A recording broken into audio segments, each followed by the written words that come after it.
Madame, Monsieur, bonjour et bienvenue à la une. Aujourd'hui, le biathlon français qui porte la délégation tricolore aux Jeux Olympiques de Milan-Cortina. 10 médailles sur les 17 remportées, les 5 titres sur les 6 viennent du biathlon. Nous allons y revenir en longueur. À la une également, la victoire renversante du Paris Saint-Germain en barrage de Ligue des Champions. Victoire 3-2 face à l'AS Monaco.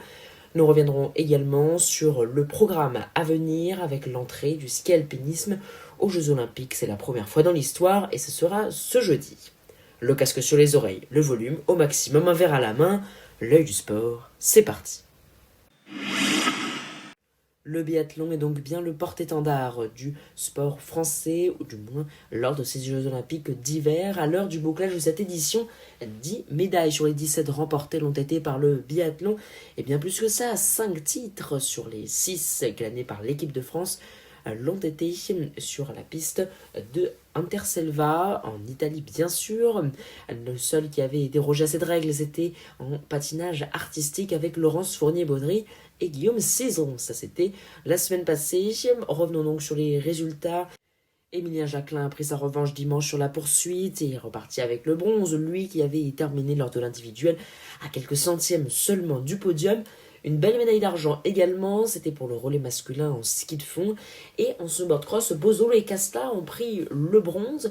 Un bronze qui avait toute son importance puisque la France avait pu égaler le record de médailles en une seule édition qui a été à 15 breloques. Mais ça a continué, alors pas lundi puisque c'était une journée noire pour les Bleus, aucune médaille.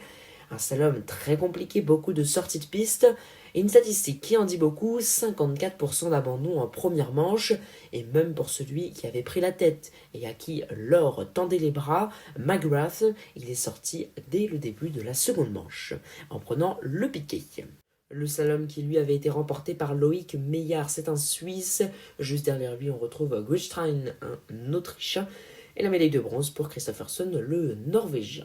Et c'est donc mardi, après cette journée noire pour les Bleus, que le record de médailles en une seule édition a été battu par Quentin Fillon-Maillet, le biathlète, qui est devenu par ailleurs l'athlète français le plus médaillé aux JO d'hiver, devant la très grande légende Martin Fourcade. Il est ex-aequo avec deux escrimeurs du début du XXe siècle pour les Jeux Olympiques été et hiver confondus. La France, par contre, s'est-elle fait éliminer, c'était en hockey sur glace. Aujourd'hui, plusieurs résultats à vous donner avec tout d'abord le triomphe lors du sprint libre par équipe féminin en ski de fond de la Suède devant la Suisse et l'Allemagne. C'était également le sprint libre par équipe masculin, un triomphe de la Norvège qui devance logiquement les États-Unis et l'Italie. Déception pour l'équipe de France sur ce coup-là. En ski alpin, c'est Michaela Schifrin qui s'est imposée, la plus grande légende de l'histoire du ski alpin, prend l'or très largement devant Camille Rast, la Suissesse, et la Suédoise Anna Swen Larsson. Du côté des Bleus, encore un scénario incroyable alors que les Bleus étaient 16e lors du relais 4x6 km féminin. Elles ont remonté et terminent avec 1 minute d'avance sur les Suédoises et encore plus sur les Norvégiennes. Julia Simon a exulté et a brandi le drapeau tricolore en franchissant la ligne d'arrivée. Elle a confié ensuite au micro des diffuseurs que c'était son rêve depuis toute petite de brandir ce fabuleux drapeau en passant la ligne. Grande joie donc dans l'équipe de France de relais féminin qui reprend un titre qui n'avait été gagné qu'une seule fois, c'était lors des Jeux d'Albertville en 1992. Voilà pour les Jeux Olympiques, on y reviendra dans quelques instants pour vous présenter le programme. Un détour par le football et la Ligue des Champions. Hier avaient lieu les barrages allés pour la qualification pour les 8e de la plus grande des compétitions. Et le Paris Saint-Germain, la surprise générale, a souffert au stade Louis II et terriblement souffert. 2 buts en même pas 20 minutes. Et c'est donc Vitinha qui aurait pu marquer la révolte avec un penalty, mais il l'a finalement raté. Il a donc fallu attendre l'entrée du meilleur joueur de la dernière finale, Désiré Doué, qui remplaçait Ousmane Dembélé, blessé, afin de sonner la véritable révolte. Désiré Doué a inscrit un doublé et frappé magnifiquement bien, permettant de servir ensuite Achraf Hakimi qui a inscrit le deuxième but. Victoire 3-2. Paris prend une option avant le match retour qui aura lieu au Parc des Princes. Les autres résultats de ces barrages, avec la victoire du Real Madrid 1-0 face à Benfica, un match entaché par des propos potentiellement racistes à confirmer par l'UEFA qui n'a encore pas rendu de décision Dortmund s'est imposé 2-0 face à l'Atalanta, victoire de Galatasaray, 5-2 face à la Juventus, réduit à 10. En cyclisme, aujourd'hui, 2 victoires françaises. C'était une belle journée. Paul Magnier s'est adjugé la première étape du Tour de l'Algarve, tandis que Christophe Laporte a remporté la première étape du Tour d'Andalousie, lui qui sort de 2 saisons très compliquées.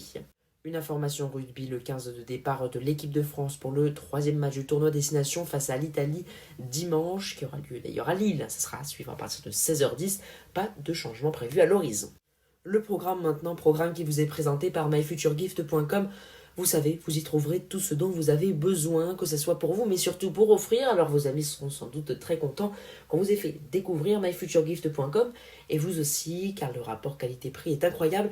Ce n'est pas très cher, le service est toujours fiable. Alors rendez-vous sur myfuturegift.com, le produit phare du moment, la casquette personnalisable au nom de votre entreprise, de votre club sportif, ou même pour faire une blague entre amis. Le programme donc, avec ce soir à 21h le barrage en Ligue des Champions Bodo Glimt Inter Milan. Il y aura également Olympiakos Bayer Leverkusen et Club Brugge Atlético de Madrid. Demain, aux Jeux Olympiques d'hiver de Milan Cortina 2026, ce sera un très grand jour pour un sport en particulier. Et c'est un sport où les Français brillent, il s'agit du ski alpinisme. C'est la première fois que ce sport sera au programme des Jeux Olympiques. Il faudra retrouver le sprint féminin à 13h35. On aura également du combiné nordique à 14h, également du ski acrobatique à suivre, mais aussi la petite et la grande finale de hockey sur glace. En ski alpinisme, il y aura aussi le sprint homme à 14h15. De très grandes chances de médailles françaises, alors ne manquez pas cela. Et puis en soirée, on suivra le patinage artistique. Et les moments forts de ce vendredi avec encore du biathlon et donc de très grandes chances de médailles pour la délégation tricolore.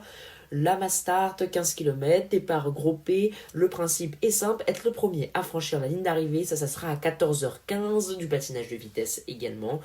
La petite finale masculine de curling aura lieu à la 19h05 en soirée. Il faudra suivre du short track avec le relais 5000 mètres hommes et le 1500 mètres féminin. Voilà, vous savez maintenant tout. Merci beaucoup d'avoir suivi cette nouvelle édition. Et puis si vous ne voulez rien rater, rendez-vous vendredi soir pour un nouveau débrief complet de l'actualité. Mais en attendant, n'hésitez pas à aller jeter un œil sur notre page Instagram @eu-du-8 sport. Toutes les informations de dernière minute concernant les Jeux Olympiques et bien plus encore. Vous trouverez tout ce que vous voulez. Rendez-vous tout de suite sur Instagram. Un grand merci de votre fidélité.